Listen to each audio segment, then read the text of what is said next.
ILO's head of social finance program, who will moderate this panel. So without further ado, I give you the floor, and please go ahead.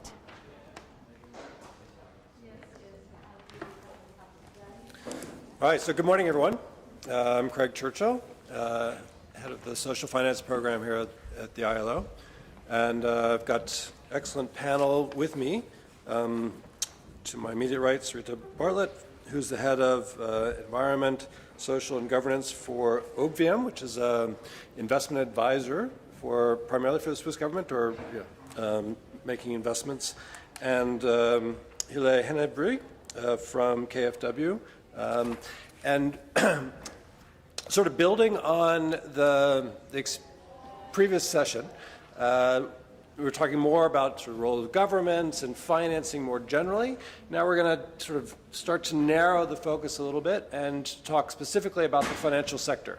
And here we're looking at international financial players, so investors globally, also domestic financial players, whether it's development finance institutions or banks or MFIs, and looking at some of the innovations that are emerging or could be emerging. So I think, as was mentioned in the previous panel, there's still significant scope for new approaches. And I think that's one of the things that has come up through the discussions that we've had already, that there's some things that have started, but I think we're probably in a better position to identify what could be there rather than what is there. And so we'll sort of touch on both based on the experiences, but also where we think some innovations are required. And some of the sort of innovative financial tools that might get mentioned include challenge funds or impact bonds, impact investing, crowdfunding, some of the technology-based finance, digital finance that Meredith was just talking about. And what we'll do in this session is sort of lay some of the groundwork for this from a broader perspective, and then subsequent sessions today will go into even more detail on some of these topics. So if you feel at the end of the conversation wanting for more detail, don't worry, it'll come. So the way we've talked about looking at this is considering two different pathways, pathways to youth employment. One is pathway to employment itself, getting a job, and sort of looking at steps along the way and where there may be bottlenecks or places in which the financial sector may be able to contribute to overcoming obstacles or sort of providing incentives to move things in the right direction. So there's the pathway to employment, and then the other pathway is the pathway to self-employment. And both of these are realistic objectives and outcomes, and places where the financial sector can play and make contributions on both sides, but requiring, I think, fairly different types of interventions, whether we're talking about an employment pathway or a self-employment pathway. So if we're starting with the employment pathway, certainly the training piece is the beginning part of that pathway, training and apprenticeship.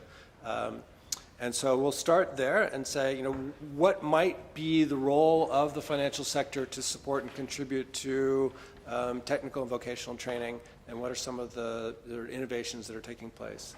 And so why don't we start with Hille to talk about what KfW is doing in that regard. Yes, so it's this button right. Good, thank you very much. Good morning, everybody. I was asked to share a little bit about the KfW approach, and maybe to say, you already mentioned BMZ is focusing on youth as well, but a key aspect that they have re-emphasized with the new government is to look at employment. And what we've been doing in the last years, and what we will continue to do, is to look at the two pathways, or two angles of the same pathway, however we want to put it, to look at the education side, but also the sustainable development in terms of supporting private sector side. And maybe just to mention, I think there's a stronger emphasis recently, and colleagues from GIZ may confirm, to look at the last mile, to look at how we actually get people into jobs. So you can look at the education side, you can look at the private sector development side, but how to actually bring it together. And I think the previous speakers also emphasized it, put more emphasis on engaging the private sector in education, bringing them together and trying to look at the matching part of it. And maybe for KfW, if you can open it, I just have one slide, so no worries, but I just thought it was easier. We have a couple of approaches for the education side of it. All of them are relatively new, so we are still not so, we cannot share so many lessons yet. It will be interesting to see what will work and what will not work well in the next years. I can share more about the challenge fund, but let me just introduce the other ones. There is an approach to look at voucher systems, which is currently applied in Ghana, where we say, okay, we can hand out vouchers to a lot of disadvantaged, poorer people who would then have the chance to use these vouchers where they want to, but for accredited institutions. So the idea is to create some competition between the institutions, but also to ensure that there is quality, because all these institutions that provide the education then have to be accredited. That's one approach. Another approach is results-based lending, which has recently been discussed a lot, I would say, with the financial sector and the institutions, which approaches work, how you can go about it. So here it's basically just to say that any financing for the education sector is linked to achieving specific indicators. So let's say certain education institutions have to prove that they have cooperation with the private sector ongoing. They have to ensure, or they have to show a teacher quality through a set of indicators. They have to say that there's a certain number of placements in private companies. So it's just this one also specifically looks at how can we involve the private sector more, and how can education institutions be more linked to the private sector, and to ensure that then they respond to the needs of the private sector and the labor market. And then the last, which is a very new one, the Challenge Fund, we are starting it in Kosovo now, and we are then expanding it to the region in the Western Balkans, is looking to having a financing facility that provides financial support, which is mainly grants, or it's only grants at this stage, but they will provide financing to vocational education institutions, so vet schools or vet providers in the broader sense, and they have to go through a competition. So there is a competition to select proposals, and the specific here is also the proposals for financing already have to be developed by vet providers together with private sector. So they have to engage at an early stage, which we're expecting is not so easy and will need more support, and we will have to advise along the process. But the idea is really to make sure that the proposals are already developed hand in hand. Yeah, and I'm happy to speak more about that one, but maybe that's the education side of it. Just to mention, or maybe I mention it later on the startup. Okay, so we are trying to. Okay, I leave the startups. But that's on the Challenge Fund. That's the newest approach, and we will be eager to see how that will develop. Thank you. So just to clarify, the employers need to be involved, and they need to be providing information about what they will need in terms of skills for their labor force, and then it'll be a partnership between employers and the vocational education training program. Yes, correct. And maybe to just add one point. Yeah, it's on. To just add one point is that the private sector is also expected to co-finance each proposal. So we are thinking, it's not yet quite defined what, depending on the country, but between 300,000 to 600,000 per proposal. We have to figure that out in detail. But that means the private sector is expected to co-financing roughly 10 to 15%, depending on the country and the context. And it could be companies from the same country. So let's say if we have Kosovo, they could have private sector from Kosovo, but they could also have an additional company from Albania, or they could have partners in Germany. So we haven't defined the detailed criteria, but yes, they have to work together, and they also have to co-financing, looking at sustainability and maybe looking at revolving funds going forward. Thanks. So, Sarita, from your perspective, you're also doing some investing in in education programs. Can you say a little bit about how that's structured? Yes, thank you. I think One thing I think I should mention is in the field of impact investing, which I'm sure all of you are familiar with, education financing is the new it. You have a lot of development finance money, private sector money going towards education. Currently, we have several education funds. That means that we invest in a fund manager who in turn invests in a wide range of portfolio companies. The portfolio companies could include traditional schools, they could include platforms, vocational training, educational prep schools. One of the things I'd like to emphasize that we spoke about this morning, and it comes into play in a lot of different themes around decent jobs for youth, is my role is first and foremost on ensuring that the children, in this instance, the children that are receiving the education, that they're well taken care of. We find, and this is maybe, I guess it's related to what we're talking about, in some of our markets, and I'm not going to name and shame, there's so much pressure on children these days to get through this needle to get to the university, to the fact that we've had several instances where in our schools we've had suicides. So we've counteracted that by developing wellness programs to try to keep a balance, to try to reduce that stress between the education and the ultimate goal of getting that job and secure future. Also, we want to make sure the environments in which the children's studies are safe. And I think that, I think you mentioned this in the previous section, that vulnerability aspect, balancing that with the opportunities, is very challenging, but also very important. So this is a good example of how an impact investor creates impact. So it's not just providing financing, but also with some either strings or incentives attached. So if you could provide a bit more example or detail of how you're influencing say, vocational training to be able to create jobs for youth. I think you hit upon an important point, because as a development finance institution, which is the CFM mandate, we have that role to contribute to progress, to enhance a positive impact. First, to eliminate the downside, we have, in our legal requirements with our investees, things have to uphold ILO core conventions, since we're at the ILO. That's the basis, the minimum, and then we build upon that. We work with investees that are like-minded, that's in their mindset that they also want to do something positive and not do something negative. We can also provide direct assistance through my help, connecting with my network, the use of technical assistance through SECO. There are a lot of channels that we can work with our fund managers and their investees to improve that developmental impact. Thanks.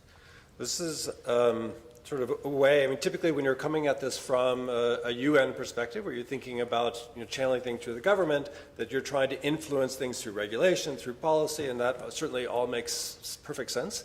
But I think this is adding another dimension, looking at how financial sector can also have a positive impact, and particularly where impact is a part of the objective, being able to push for better working conditions or push for things that are going to contribute more effectively to the social objective, in this case, youth employment. So if we continue down the pathway, from the vocational training, the next step might be related to apprenticeship. And I just wanted to see if either of you had any insights about financing of apprenticeships where the private sector might be able to contribute in some way. So maybe just to say, part of the I don't think we have specific only, or maybe we have and I'm not aware of it, but I don't think we have a lot of specifically only financing apprenticeship. And I'm sure GIZ is more doing in that area as well. But what we are doing is when we finance, for example, infrastructure and equipment, which is a key area of KfW, we we link it and we say that it needs to be for the use of something, of course. So what we do is we say, okay, we offer as part of these equipment investments or investments in infrastructure and workshop for vocational training specifically, we offer teacher training on this new equipment, and we also say that this equipment has to be used together or in cooperation with the private sector, and that leads. We were discussing yesterday where does an apprenticeship start, where does a placement end? It's used a little bit, it's difficult to sometimes to draw the line, but if we say that what the key aspect is to have work-based learning aspects, yeah, to however structured it is or however long it is or whatever comes out of it, if at the end you have a certificate or not. But yes, we have done that as part of the investments, and we do say, okay, in-company trainers have to use these investments, so they have to be trained. School trainers have to be trained, and students have to be able to go to the private sector and have some training there. One key aspect of it, I think, is to make sure that everybody has a share in financing it. So you have to make sure that there is financing for students to be able to do this work-based learning, but you also have to make sure that the private sector is contributing to that. So it's, if you only get into this with grant money and you keep financing it, it's difficult to sustain it in a way. So you have to think about what's the best approach to do it. And we were discussing it yesterday on the side a little bit with a couple of colleagues. I think that really has to be seen in the different contexts. So I suppose in the Gambia, it's also a different approach than in where we work at the moment in the Western Balkans. We do have it, for example, as part of, or we will have it as part of the Challenge Fund. It has to be one of the criteria. So in this case, we say, okay, we finance it via the competition, and we say, okay, it's a key criteria for selection that there have to be work-based learning opportunities. So via that angle, the private sector is contributing through the co-financing or in-kind contribution, and the schools have to be part of it. So we take the competitive route. It's one example. I'd like to provide another example that I think is different in the sense that it doesn't go from the last mile, but it's more taking the long view. A particular bank that I have worked with in the past in Kenya provides scholarships to children in need, especially from rural areas, from a very young age. They continue to provide these scholarships throughout the children's adolescence until they're teenagers. They can have summer internships with the bank. If they want, it's not required. And then in some instances, the bank will also fund their college education, and in some cases, even to prestigious universities outside of Kenya. Then it's not, the children or the youth are not bound. They can come back and work for the bank. The bank does this because it's very difficult to find qualified people in banking. So it's a win-win situation. About 5 years ago, I was doing a due diligence on a competing bank in Kenya. And we were talking about the issues they had, especially with respect to labor. They have a hard time attracting talent. The best talent goes to the first bank. So you've created these win-win situations. In many of our markets, and it's not just in banking, you have problems getting a qualified workforce, especially when you also add that dimension where you want that workforce to be local. It's no fun to go out to a project in a rural area and find out that all of the workers, even young people, have been brought in from other areas. So to have that development, that training aspect is key, but it's not a hard sell for our companies because they can see it too. So if we continue along the pathway toward employment, one of the things that we've talked about, but actually didn't identify any examples, is how the financial sector could be providing incentives to companies to create jobs for youth. So, it could be that if you're an impact investor and you're investing in a company, asking them about how they can attract talent, how they can bring in young people into their workforce. And from the panelists, that wasn't something that either of these organizations have experience in promoting specifically. So when we get to the sort of the next conversation with you, we'd love to hear some examples, if you have any, of sort of leveraging your investment into a company with the carrot or the requirement that they employ youth as well. So that's sort of the pathway to employment. And now we want to sort of go back to the pathway to self-employment and look at ways in which the financial sector can contribute and support provide interventions that make it possible for youth to become self-employed. So it ends up being the same starting point. So it's back to the training and the vocational services. But I think the one piece that I know Haley wanted to mention was making sure that entrepreneurship is integrated into that. So you don't see them as two separate tracks necessarily, but that they become more integrated. I don't know if you wanted to say more about that. Yeah, I can say a little bit. We haven't implemented it, but we are discussing it. But if you allow me one comment on the point you just made, for me it was also very interesting.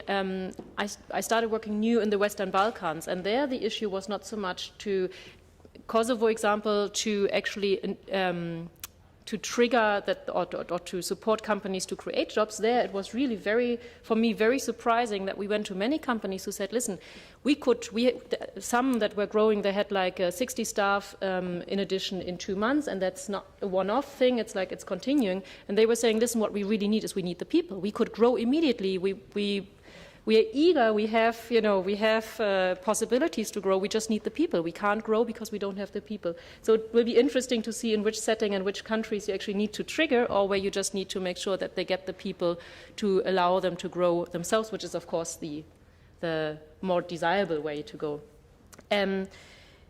What you were mentioning on entrepreneurship, we do have examples where we support startups. It's a project colleagues of mine work on, so I can not say too much about it, but just to say that there's financing options which combine a loan and a grant. So one way to go there is to say, okay, we start with a loan.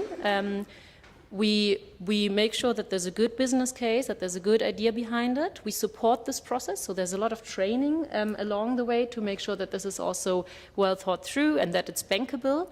And once it is bankable and they do get a loan, then, and they are successful paying the first loan off, then there is even an option to get an additional grant. So like this, you create, I would say, a good opportunity to scale up and to also use the national banking opportunity. And another point I would like to make, if you look at the education side of it, and that's probably what you were referring to as well, as part of the challenge fund, we have been discussing also for Western Balkans, how can we practice the business thinking. So if you do vocational training in a technical school and you learn about how to run a business, and then you also have your work-based learning in the best case, then how can you also practice to become a self-employer? And we were discussing a lot is how can schools generate income which is then used for the training. So for example, if you do teach cooking courses, for example, how can you not open in the community, can you not open a restaurant where you serve and people get a very good dinner for cheaper price because it's training? We have the approaches in a couple of European countries, at least that I know of. Germany, we have that you go to the cooking schools, you get a dinner, and people can try and develop how they can use the skills, but also how they can maybe set up this little restaurant. These approaches, how can you support the business thinking? How can you make sure that it's not only theoretical money coming in, but it's also in reality coming in, and then going along the way, trying to practice a business case, which is sometimes difficult with legal issues, but we are discussing the approaches there and looking at examples where this has happened as well. In terms of youth starting up their own businesses, the typical sort of financial institution, bank or microfinance institution, is probably going to exclude this as a target group because one of the ways that they manage their credit risk is they want to lend to existing businesses. There's enough existing businesses out there that have a track record, have documentation, have the the paperwork, that they can then make sure that they're lowering their risk by targeting existing businesses. So naturally, that creates an obstacle or barrier for youth who don't have an existing business, so they then become ineligible. And so one of the strategies is how does an investor then try to influence the behavior of a bank or an MFI to create a relevant set of interventions to enable them to provide the right financial services for businesses that are getting started up. And Sarita, I think you've got some experiences in that regard. I think I'd like to point on two issues. I think it's very, very challenging. Again, from this risk and opportunities perspective, obtaining funding from microfinance is expensive. You pay a high interest rate. You want to make sure that the microfinance institution you're dealing with endorses the client protection principles. And that's not just with respect to youth, but with all segments of the population, especially vulnerable groups that may not understand the consequences. I think one of the areas in which we, as in terms of development finance institutions or donors, can be helpful is, for example, offering first loss support or particular credit lines directed at young entrepreneurs. Unfortunately, I'm not aware of any of our microfinance institutions who do this, but this would be, something that we could, in principle, as a development finance institute, easily construct. Donors also can also have the first loss facilities to cover the extraordinary credit risks from not having that credit history. So just explain how that works. How that would work? How the first loss mechanism would work. It basically says, okay, you're going to have a credit line where there'd be a portfolio of loans. Let's say I'm a donor, I would be willing to come in to ensure that you're going to have you protect your downside, so there wouldn't be an excessive loss. So the financial institutions aren't serving this market because they see it as a risky market, and so you're saying, well, we can help you if we'll take the first loss, and then you can take the risk above that. Exactly, and I think the thing that's important is this: it's not the first time it's used. It's used all the time to induce financial institutions, regular banks or SME banks, to go into something they may be a little bit uncomfortable about because they don't completely understand the risk. Maybe just to add one aspect, we have those funds even where different shareholders are present. So you would have different categories of shares, and let's say the donors would have those shares that are first touched on. So if there is a loss, then we would be the first to lose money. But it also attracts a lot of other private sector, a lot of banks, a lot of shareholders to just invest in this, because for them it's an extremely safe instrument. They can invest, they can have shares without having a lot of risk for losses. And maybe just to say the experience, and I don't have the numbers now, but the experience is that there is extremely little loss if it is paired with training the customers. So you would think there's a lot of loss and you would always have to step in, but it's rather the other side. We have to see what we do with the money because it comes in and it's not lost so much. So the experience is quite good with those instruments in a lot of regions. Doesn't go for every region. So this is blended finance, where it's a way for sort of a public sector financial provider is able to then leverage or crowd in private sector funding. So the idea is that there's not enough funding for the types of things that we want, but we can encourage the private sector if we, as the sort of development side, takes the first loss. So these are some of the innovations that we're seeing take place in order to either to achieve social objectives, ideally to create youth employment or self-employment, but I think as the experiences here we're mentioning, these are more things that could be in place rather than things that are in place, targeting the youth. So for youth self-employment. So with that, I think we want to pause and see if any of the participants here have some experiences that or questions also, but also experiences that you want to share that maybe fill in some of the gaps that we've identified. Yes. Good morning, Ashish Shah, Director Country Programs at ITC. Thank you very much for your presentations. I have two questions. The first one is around crowdfunding. I heard you mentioning crowdfunding at the beginning, but did not hear too much about it. And obviously, this was a short session. I would, however, like to hear a little bit more about how you see crowdfunding and crowdfunding platforms playing a role in both the tracks, which you mentioned, the job track or the employment track and the self-employment track. Is this a means? Let's say, is this a means for really being able to attract financing? And my second question was more around the next stage after startups. So I think there is already quite a lot happening in the startup space when it comes to innovative financing. I wanted to know, do you also have financing mechanisms in place to allow entrepreneurs who are already beyond the startup phase? Do you have financing mechanisms in place to allow them to scale? Thank you. Okay, great questions. Thank you very much. Any others that people want to throw out there? Yeah. Good morning. My name is Renata Tallarico from UNFPA, Eastern Southern Africa Regional Office. As you know, UNFPA core mandate is around sexual reproductive health, and we're talking today about innovative approaches towards financing. So we had a model that we developed for a specific country in East Africa, Uganda. It's a model that uses the health argument to support the economic and financial argument of young people entering in self-employment spaces. So what we did as part of the model, we went to financial institutions into districts in Uganda, and we pitched a different way of supporting young people in establishing startups, which was young people do get sick in Uganda because of the situation related to HIV/AIDS, knowing that HIV incidence in Uganda is 11%, which is a huge number. And we were not sure about the reaction of the financial institutions because, as we know, their interest is getting back something out of it, right? But they were the ones who asked us, why did you take so long to come to us?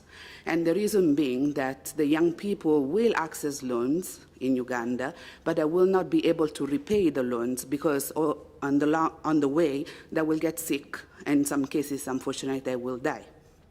So the financial institutions were very willing to facilitate, reduce the interest for loans given to young people, facilitate financial training for young people on knowing how to manage the funds that have been given to them to startups, to initiate their own businesses. Meanwhile, they were integrating sexual reproductive health messaging in whatever they're doing.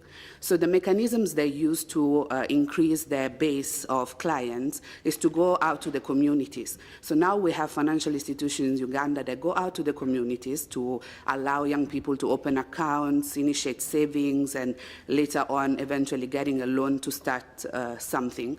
That also will give out messages on sexual reproductive health and how to take care of yourself. In addition to that, we costed what being HIV positive means, and we costed what having an unintended pregnancy means vis-a-vis business.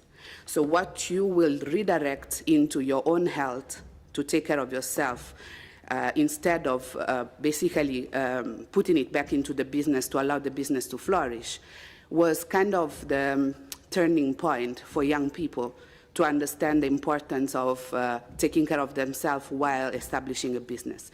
So we reached in 5 years 753,000 young people between the age of 15 and 24, of which about the 20% of them were able to initiate a business. Now, we're not talking about businesses that are making them rich. We're talking about businesses that are taking them out of poverty. And also we realized that there was a multiplier effect to what we did, and we didn't initially consider it, which was the benefit that the community will have from that small business that is established, such as brothers and sisters going to school because there is money for paying fees to go to school and all that. So I know it's unusual in a context like this, but I also know that was a different approach towards self-employment that helped as both ways, giving them the opportunity to get out of poverty while they were healthier compared to their peers. So the tagline of the program is actually there's no wealth without health, and that's a different way of seeing self-employment. Excellent. No wealth without health. Thanks for that example. We just tackle these first two questions about crowdfunding and after the startup phase. I don't know if either of you guys have anything that you want to add to either of those questions. Go ahead. I cannot say much about crowdfunding either. We've been discussing it yesterday a lot and also this morning. Sorry, can't add much to that point. But I can say something on the scaling up, or you were asking other financial products or credit lines for scaling up businesses to not only look at the small startups. Yes, there are. Two examples are we have credit guarantee funds, for example, Albania, Kosovo, where we also work with financial institutions to guarantee different sizes of or different packages. So that's one option. And then the funds I mentioned earlier, which are called EFSE or GGF. EFSE is a European fund. GGF is on more energy saving, renewable energy areas. Yes, they also have different packages. So you would just work with different target groups and have the products tailored in a different way. So you would have them for smaller ones and then up to bigger ones, 1 million and beyond. So that, yes, there are, also depending on the sector. So in some sector, energy infrastructure, you need higher packages. And two things I just want to add is to just say that, of course, the idea is to work with the financial institutions and to enable them to then integrate it into the usual national system, right? I mean, we do not want to get into every area forever, but we are also saying once you have businesses, you should be able to get loans from the local market.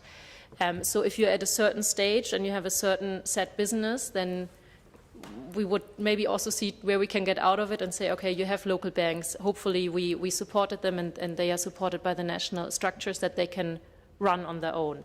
But there are different options for different countries depending on the regional setting as well, yeah.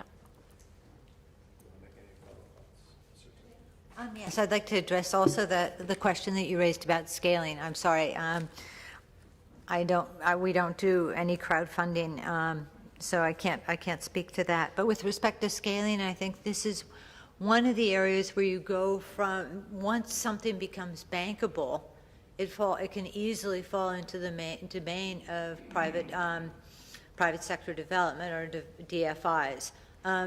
For us, it would be our financing to banks who focus, or microfinance institutions or banks who focus on MSMEs. And we provide credit lines to those banks such that they can provide funding. And you see a lot of activity there. I think it's that early stage, that incubator stage is the most challenging. And that's where you may need some donor funds. With respect to the second point, I think it was a fantastic story that you mentioned about Uganda. One of the things that we didn't address upon earlier is we, as a DFI, we're in a lot of markets that have large youth populations. However, when we invest, we don't really take that explicitly into account. We haven't designed products or services or gone to our clients and said, please do this. It's a very, very passive approach. We do collect data on employment, data on children educated, but we haven't sliced and diced it. So what I'm saying we're doing is, I guess our impact is somewhat passive. I think where we need to be more clever is learning more about how to tailor the products for youth and then selling them into our investees.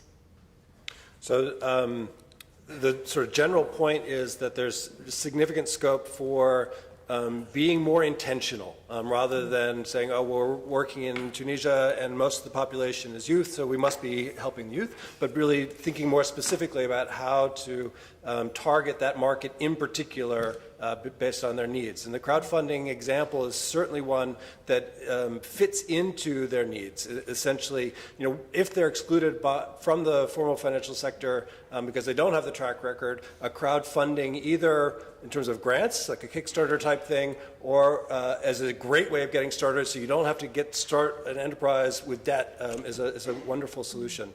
And fortunately, it's going to be touched upon in another panel this afternoon. So with that, I want to thank our panelists for their contributions and inputs, and hope everybody has a nice coffee break. Huh? Thank you very